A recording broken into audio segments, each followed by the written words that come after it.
આ વિડીયો ફક્ત મનોરંજન માટે છે, તો આ વિડીયોને માત્ર મજા માટે જુઓ. તો ચાલો તમારો હેડફોન કાનમાં ઘાલી દો. જેઠજી મારા બાજુના બેડ ઉપર સૂઈ ગયા અને સંજય જમીન પર ગાદલું નાખીને સૂઈ ગયા. 1 વાગ્યો. હું જાગીને મને અનુભવ થયો કે કોઈનો હાથ મારે પર છે. તે હાથ જેઠજીનો હતો. તેમણે મારો ચહેરા પર સ્પર્શ કરવાનો પ્રયાસ કર્યો. ત્યારબાદ તે બહાર ખેતર તરફ ગયા, કેમ કે રાત્રે ખેતરમાં કોઈ ન રહેતું. તેથી મેં તેમના પાછળ ખેતરમાં ગઈ અને પછી જેઠજીએ ખેતરમાં આખી રાત મારી સાથે. મારા લગ્નને 8 મહિના થયા હતા. હું અને મારા પતિ સંજય લખનઉ શહેરમાં રહેતા હતા અને તેઓ રોજે રોજ કામ માટે અહીંથી ત્યાં જતા રહેતા હતા. સ્વાભાવિક છે, આનો પ્રભાવ સંજયના આરોગ્ય પર થવાનું હતું. લખનઉ જેવા શહેરમાં રહેવાના કારણે હું ઘરમાં જ રહેતી હતી અને મને કામ કરવાની કોઈ જરૂર ન હતી. મારા મમ્મી પપ્પા મારા લગ્નમાં જે જોઈને તે બધું આપ્યું હતું. મારા પિયર પાસેથી પણ જે કંઈ પણ જોઈતું હતું તે મને મળતું હતું. મારી સાસરીમાં ઘણી સંપત્તિ હતી. જૂનના મહિનામાં ગામમાં મોટો મેળો ભરાતો હતો અને મેં સાંભળ્યું હતું કે તે મેળો ખૂબ જ સુંદર હોય છે. તેમાં લોકો દૂર દૂરથી આવતા હોય છે, પણ હું હજુ સુધી તે મેળામાં નહોતી ગઈ. આ વખતે મેં મનથી સાસરે જવાનો નિર્ણય લીધો હતો. મારા સાસરામાં મારા જેઠજી ગામમાં ખેતી કરતા હતા અને ઘરમાં જેઠાણી હતી, જે મારા આવવા પહેલાં આખા ઘરના કામકાજની જવાબદારી સંભાળતી હતી. હું જોતી હતી કે તેઓ કામ કરી રહી હતી, પણ ક્યારે તેઓ મુખ ફૂલાવી લેતી હતી, જે મને દરરોજ જોવું સહન ન થતું. તેથી મેં જેઠજી સાથે ઘરના કામકાજ વિશે વાત કરી. મેં તેમને ઘરમાં કામ માટે એક બાઈ રાખવાની સલાહ આપી. જેઠજીએ સાંજે એક કામવાળી બાઈને બોલાવી દીધી. હવે મને અને જેઠાણીને ઘરના કામ કરવાની જરૂર નહોતી, પરંતુ પછી જેઠાણી અને જેઠજી પાસે જઈને મારી ફરિયાદ કરતા દેખાય. તેઓ કહી રહી હતી કે જ્યારે હું બીમાર હોઉં ત્યારે તમે બહારથી શાકભાજી પણ મંગાવતા નથી અને મને રૂખી સૂકી બનાવવી પડે છે. પણ તમારા નાના ભાઈની પત્ની જો થોડું કામ કરે તો તમે બાઈ લઈને આવો છો. જેઠજીએ જેઠાણીની વાત પર કોઈ જવાબ આપ્યો નહીં. થોડા દિવસ પછી જેઠાણી આંગણે સરકીરી પડી ગઈ અને તેમના પગમાં 30 દિવસ માટે પ્લાસ્ટર લાગી ગયું. હવે તેમને સંભાળવાની જરૂર હતી, તેથી ઘરમાં બાઈ હતી. સંજય લખનૌથી ગામમાં ભાભીને મળવા આવ્યો હતો અને મને સાથ લઈ જવાનું વિચારી રહ્યો હતો, પણ મને ગામનો મેળો જોવો હતો અને તેના વિના હું ક્યાંય જવા તૈયાર નહોતી. જ્યારે હું સાસરે આવી ત્યારે હું રોજ જેઠજીના ખેતરે જતા જોઈ રહી હતી. તેઓ મને ખૂબ જ સારા લાગતા હતા. તેમને જોઈને મને પણ ખેતરમાં જવાનું મન થતું હતું. એક દિવસ હું તેમના સાથે ખેતરમાં જવા માટે ગઈ. ત્યાં પહોંચી તો મેં કેટલીક મહિલાઓને સાડી પહેરીને ખેતરમાં કામ કરતા જોયા. ત્યારે મેં ટોપ પ્લાઝો પહેરેલું હતું, કેમ કે મને શહેરના કપડાં પહેરવાની આદત હતી.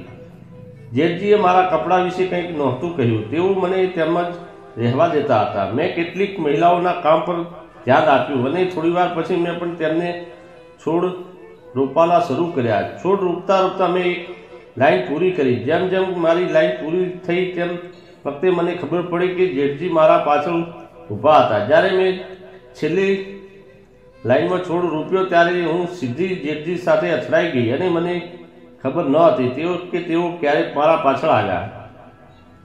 મેં તેમને સોરી કહ્યું અને મારી માટેથી ભરેલે પગને ધોવા માટે ગઈ. જ્યારે હું મારા પગ ધોઈ રહી હતી ત્યારે જેઠજી ત્યાં આવ્યા અને તેમણે તેમના હાથથી મારા પગ પર પાણી નાખ્યું તો મારા પગ પર નજર ફેરવા લાગ્યા હતા.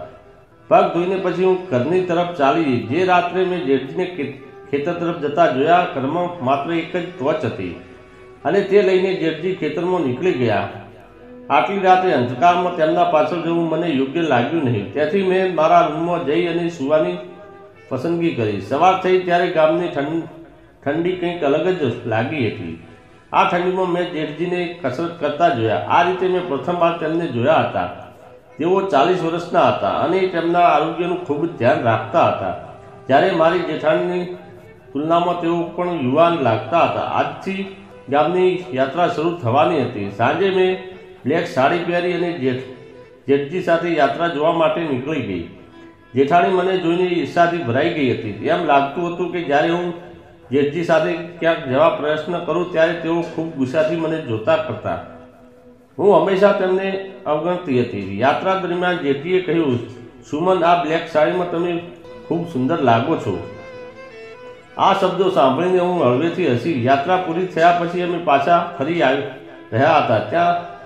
ત્યારે ઘણા લોકોની ભીડ ભેગી થઈ ગઈ હતી. અચાનક મેં મારા ખભા પર કોઈનો હાથ અનુભવ્યો અને એકદમ ડરી ગઈ. મને ખબર પડી કે તે હાથ જેઠજીનો હતો. તેમણે કહ્યું, તમે ભીડમાં અજાણ્યા સ્પર્શથી બચો, તેથી હું તેમને બહાર લાવવા માટે મદદ કરી રહ્યો છું. હું કંઈ બીજું જ સમજતી હતી. મેં કહ્યું, ઠીક છે જેઠજી, ચાલો હવે જઈએ. તેમનો હાથ પકડીને અમે આગળ વધવા લાગ્યા. પહેલો વખત હતો જ્યારે મેં ગામની યાત્રાનો અનુભવ કર્યો. અહીંના અનુભવ અલગ હતા, કારણ કે આ પહેલાં તો હું માત્ર નાના શહેરમાં રહી હતી. પછી ઘરે પહોંચી મેં ખાઈને પછી આરામ કર્યો. બીજા દિવસે સવારે મેં ફરી જેઠજીને તેમની નિયમિત કસરત કરતા જોયા. થોડી વાર પછી તેમણે જેઠાણીને અવાજ આપવાનું શરૂ કર્યું, પણ તેઓએ ભૂલી ગયા કે જેઠાણીના હાથમાં ફ્રેક્ચર છે. મેં તેમને કહ્યું, જેઠાણી આજે તેમના રૂમમાં આરામ કરી રહ્યા છે. શું તમે ભૂલી ગયા કે તેમના હાથમાં ફ્રેક્ચર છે? જેઠજીએ નરમાઈથી જવાબ આપ્યો કે હા, હું ભૂલી ગયો હતો. હું પહેલાંની આદત અનુસાર તેને બોલાવું છું. જેઠજીએ પછી શરમાઈને ઉપકરણ લાવીને કસરત શરૂ કરી. જ્યારે તેઓ નાહવા ગયા ત્યારે હું ઘરમાં પાછી ગઈ. તે વખતે મેં તેમને એકલા છોડી દીધા જવાનું પસંદ કર્યું. રાત્રે મેં મારી બારીમાંથી જોયું કે તે ખેતર તરફ જઈ રહ્યા હતા. ખેતરનો રસ્તો મારા રૂમમાંથી જે સપટ દેખાતો હતો. મને પણ ખેતરમાં જવું હતું અને રાત્રે ખેતર કેવું લાગે તે જોવું હતું. તરત જ દોડીને ગઈ અને ખેતર સુધી પહોંચતા તેમને પકડી લીધા અને જોયા પછી તેઓ આશ્ચર્યચકિત થઈ ગયા અને મને પૂછ્યું, સુમન, તું અહીંયા કેમ? તું તો સુવાલની વાત કરી રહી હતી. મારે રાત્રે ખેતર જોવું હતું, તેથી મેં મારી ઈચ્છા વ્યક્ત કરી. તેઓ કહ્યું, સુમન, રાત્રે ખેતરમાં ઠંડક બહુ હોય છે, તું સહન નહીં કરી શકે. મેં તેમની દરેક શરત સ્વીકારી અને ખેતરમાં જવા માટે માની ગઈ. જ્યાં સુધી અમે ખેતરમાં પહોંચ્યા ત્યાં સુધી મને કંપારી થઈ રહી હતી. તેમણે મને તેમનો ચાદર આપી અને કહ્યું, સુમન, મેં પહેલાં જ કહ્યું હતું કે તને ઠંડક સહન નહીં થઈ, તું અહીં ઊભી રહે.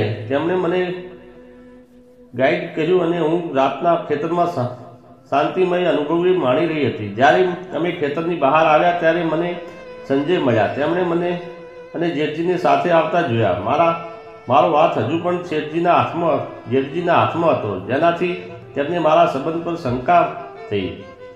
નજર તેમના પર પડતા જ મેં જેઠજીનો હાથ છોડી દીધે ઘર તરફ ચાલી ગઈ. પણ ઘર પહોંચી બારણા પર કામવાળી દેખાઈ. મેં તેની તરફ ધ્યાન ન આપ્યું અને સીધી મારા રૂમમાં પહોંચી ગઈ.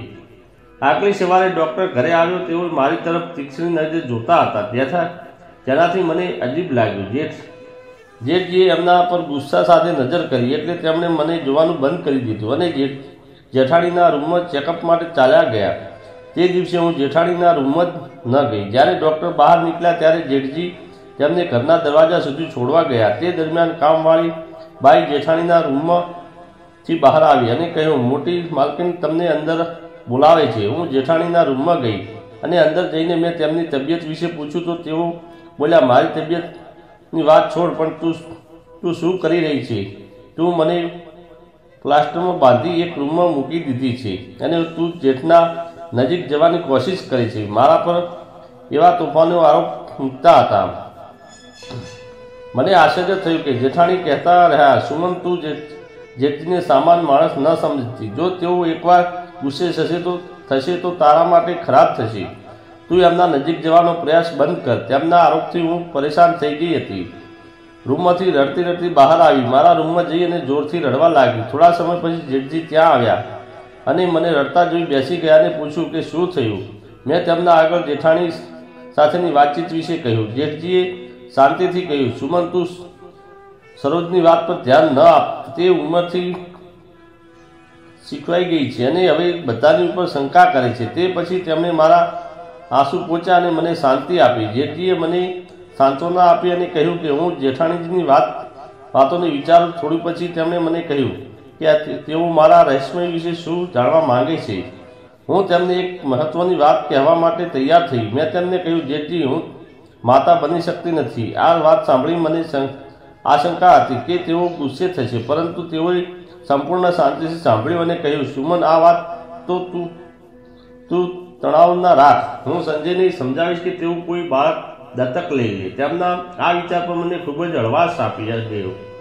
જેઠજી જ્યારે મારા રૂમમાંથી બહાર ગયા ત્યારે કામવાળી બાઈએ તેમને જોઈ લીધા. મેં ચિંતા ન કરી, કારણ કે હવે મને કોઈ ફરક પડતો નથી. બીજા દિવસે જેઠાણીની બાતમીથી સંજય ગામ ગયો. સાંજે અમારી વચ્ચે ઠપકો શરૂ થઈ ગયો. સંજય ગુસ્સામાં હતા અને મને કહ્યું કે જેઠજી આપણા રૂમમાં સૂઈ આવે છે. જેઠજી મારા બાજુના બેડ પર સૂઈ ગયા અને સંજય જમીન પર ગાદલું નાખીને સૂઈ ગયા. મધરાતે હું જાગી અને સંજયના ઊંઘવાનો બળબડ અવાજ સાંભળ્યો. હું ભયથી બીજી તરફ વળી ગઈ અને તે અવાજને અવગણવાની કોશિશ કરી. 1 વાગે હું ફરી જાગી. મને અનુભવ થયો કે કોઈનો હાથ મારા પર છે. તે હાથ જેઠજીનો હતો. તેમણે મારા ચહેરા પર સ્પર્શ કરવાનો પ્રયાસ કર્યો હતો, પણ થોડા સમય પછી તેઓ બહાર ચાલ્યા ગયા અને મને તેમની પાછળ જવાનું મન થયું. મેં નક્કી કર્યું કે હું આજે જેઠજીને દૂર નહીં જવા દઉં.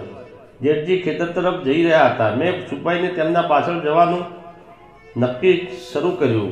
આજે તેઓ ખેતરમાં અલગ જ ભાગમાં ગયા હતા અને ત્યાં એક નાની ઝૂંપડીમાં દાખલ થયા. તે જગ્યાએ ખૂબ જ છુપાયેલી હતી, કારણ કે મેં પહેલાં ક્યારેય આ ઝૂંપડી જોઈ ન હતી. ઝૂંપડીમાં પ્રવેશતા પહેલાં જ તેમણે ચારે બાજુ જોઈ લીધું અને પછી અંદર ગયા. મેં ઝૂંપડીની બાજુએ રહેલી બારીમાંથી નજર નાખી. અંદરનું દ્રશ્ય જોઈ મારા પગ નીચેથી જમીન ખસી ગઈ. ઝૂંપડીમાં એક સ્ત્રી હતી જે ગર્ભવતી હતી જણાતી હતી. જેઠજી અને રમણ ડૉક્ટર ત્યાં ઉપસ્થિત હતા. જેઠજીએ કહ્યું, આજથી તેની સારી સારવાર શરૂ થશે. બાળક સલામત રહેવું જોઈએ. બીજી બહાર રાહ જોઈ રહી છે. તે સાંભળીને તે સ્ત્રી બૂમો પાડીને બોલી, મારા બાળકને મારાથી દૂર ન કરો, મને અહીંથી છોડી દો. જેઠજીએ જવાબ આપ્યો, જ્યારે તું બાળકને જન્મ આપે ત્યારે હું તને અહીંથી છોડી દઈશ. તેમની આ વાત સાંભળીને હું ડરી ગઈ અને અચાનક બૂમો પાડી. મારો અવાજ સાંભળીને જેઠજી અને રમણ ડૉક્ટર બંને બહાર આવ્યા. મને જોઈ તેઓ ચોંકી ગયા. હું તેમને ધક્કો મારીને ઝૂંપડીમાં અંદર ઘૂસી ગઈ. જેઠજી આ બધું જોઈને ગુસ્સામાં પૂછ્યું. જેઠજીએ શાંતિથી જવાબ આપ્યો, સુમન, આ સ્ત્રી કામ માટે ખેતરમાં રાખવામાં આવી હતી. તેના પતિએ તેને ગર્ભવતી હોવા છતાં છોડી દીધી છે. હું માત્ર તેની મદદ કરી રહ્યો છું. તેમણે વધુમાં જણાવ્યું કે આ સ્ત્રી રીના છે, સંજયની પ્રથમ પત્ની. આ સાંભળીને હું ચોંકી ગઈ. મેં કહ્યું કે મેં સંજય અને રીનાની સાથેની તસવીરો જોઈ છે. તમે એ મને પહેલાં કેમ ન જણાવ્યું? જેઠજી થોડીક ક્ષણો મૌન રહ્યા અને પછી બોલ્યા, સુમન, આ વાત રાજ રહેવી જોઈએ, પણ તું જોયું છે ને તે કોઈ કહેતી નહીં. ત્યારે સંજય પણ અમારા પાછળ આવ્યો હતો અને ઝૂંપડીમાં આવ્યો. તેણે બધું સાંભળી લીધું હતું. સંજય ગુસ્સામાં કહ્યું, ભાઈ, તમે મને કહ્યું હતું કે રીના કોઈ સાથે ભાગી ગઈ છે, પરંતુ તમે તેને અહીં કેમ કેદ કરીને રાખી છે? જેઠજીના મૌન રહ્યા અને રીના વાતમાં બોલી, સંજય, જ્યારે હું તારી સાથે હતી ત્યારે તારા ભાઈએ મને ભાભીના પૈસા માટે હેરાન કરતા હતા. પિતાએ દહેજમાં પૈસા માટે પોતાની જમીન વેચી નાખી અને હવે તેમનું બધું ખતમ થઈ ગયું હતું. તેમણે મારા ભલા માટે નહીં પણ પોતાના ફાયદા માટે મારી સાથે રમખણ કર્યું. રીનાએ વધુમાં જણાવ્યું કે તારા ભાઈએ કોઈના સાથે ભાગી ગઈ છે અને મને વિશ્વાસ કરાવ્યો, કારણ કે તેઓ તારા બીજી છોકરી સાથે લગ્ન કરવા માંગતા હતા. તેમની માટે વધુ પૈસા લાવે. તું તેમનો વિશ્વાસ કરતો રહ્યો અને મારા પ્રેમને ખોટું માને. રીનાના શબ્દો સાંભળી સંજયના ચહેરા પર દુઃખ ફેરવાઈ ગયું હતું. તે બોલ્યો, ભાઈ, તમે મારા જીવનમાં સાથે કેમ રમ્યા? પણ મારા માટે આ સત્ય જાણવું ખૂબ જ દુઃખદાયક હતું. મેં કહ્યું, સંજય, રીના તારા જીવનમાં સાચો પ્રેમ છે. તું તેને છીનવીને તારા પ્રેમને ખતમ કરવા માંગતી નથી. હું ત્યાં સુધી તારા માટે કંઈ નહીં કરી શકું જ્યાં સુધી તું રીના માટે ખુશીથી જીવન જીવી શકે છે. રીનાએ વધુમાં જણાવ્યું, મારા પતિએ જે દહેજ આપ્યું હતું તે પૈસાથી જેઠજીએ આટલી બધી જમીન ખરીદી છે. હું હવે શાંતિથી જીવન જીવી શકું એવી મારી ઈચ્છા છે. મેં સંજયના હાથમાં રીનાનો હાથ રાખીને કહ્યું, તમારા માટે જે પ્રેમ હોય તે વ્યક્તિ સાથે રહો. હું હવે આ સંબંધને આગળ ખપાવવાનો પ્રયત્ન કરું તે યોગ્ય નથી. ઘરે સંજયે તે રાત્રે ખૂબ શાંતિથી વાત કરી અને કહ્યું, સુમન, મારા પ્રેમને સમજવા માટે ધન્યવાદ અને તેની ભૂલ માટે માફી માંગી. બીજા દિવસે સંજય અને રીના લખનૌ ચાલ્યા ગયા. જેઠજીએ તેમની ભૂલોનો રંજ માની લીધો. તે દિવસથી મને સમજાયું કે પ્રેમથી વધુ મોટું કોઈ નથી અને પરિવારની ખુશીમાં સાચી ખુશી છે છુપાયેલી છે. લોભ, અહંકાર અને મોહ સંબંધને નષ્ટ કરી શકે છે. જો વિડીયો પસંદ આવ્યો હોય તો વિડીયોને લાઇક કરો દો અને આવી બીજી સ્ટોરી માટે ચેનલને સબસ્ક્રાઈબ કરી દો. વિડીયો પૂરેપૂરો જોવા બદલ તમારો ખૂબ ખૂબ આભાર. ધન્યવાદ.